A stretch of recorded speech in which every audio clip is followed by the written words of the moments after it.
BJP মুসলমানদেরকে tight দিতে চাইছে, কিন্তু ব্যাপারটা হচ্ছে মুসলিমদেরকে টাইট দিতে গিয়ে হিন্দু ভাইরাও আজকে ক্ষতিগ্রস্ত হচ্ছে।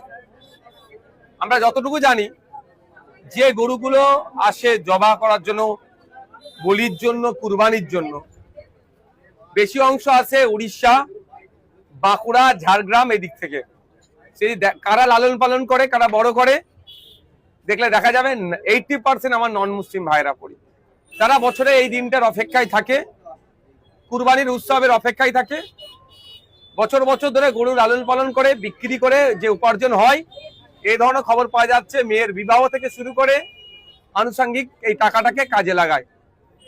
বিজেপি সরকার যেভাবে দমন পীড়ন করছে প্রশাসনকে কাজে লাগিয়ে, এতে ক্ষতিগ্রস্ত সেটা শুধু মুসলমানরা হচ্ছে না, মুসলমানদের অল্টারনেটিভ আছে। খাসি, ছাগল তারা কুরবানি করলে, তাদের কুরবানি জবাহ করলে কুরবানিটা তাদের হয়ে যাবে। কিন্তু যারা গরুগুলোকে লালন পালন করে বড় করলো, খাওয়ালো, একটা গরুর পিছনে 20,000 30,000 টাকা ইনভেস্ট করলো, যেটা 1 লাখ টাকায় বিক্রি করবে, তারা আজকে কোথায় যাবে? এই চিন্তায় চিন্তিত হয়ে ভাঙড় বিধানসভায় বামুনিয়া গ্রামে আপনি যেটা বলছেন হার্ট অ্যাটাকও করেছে, তা নাকি বেশ কত টাকা লোনও আছে, অনেকেই ধরনের আছে। তারা এখন কোথায় যাবে? এখন দেখার বিষয় যে 1950 সালে যে আইন আছে, সেই আইনের 12 নম্বর ধারাটাকে উল্লেখ করে রাজ্য সরকার ছাড় দেয় কি দেয় না, সেই মর্মে আমি দ্বারস্থ হচ্ছে তাদের কাছে হব। আমি আশা করব সেটা ছাড় দেবে।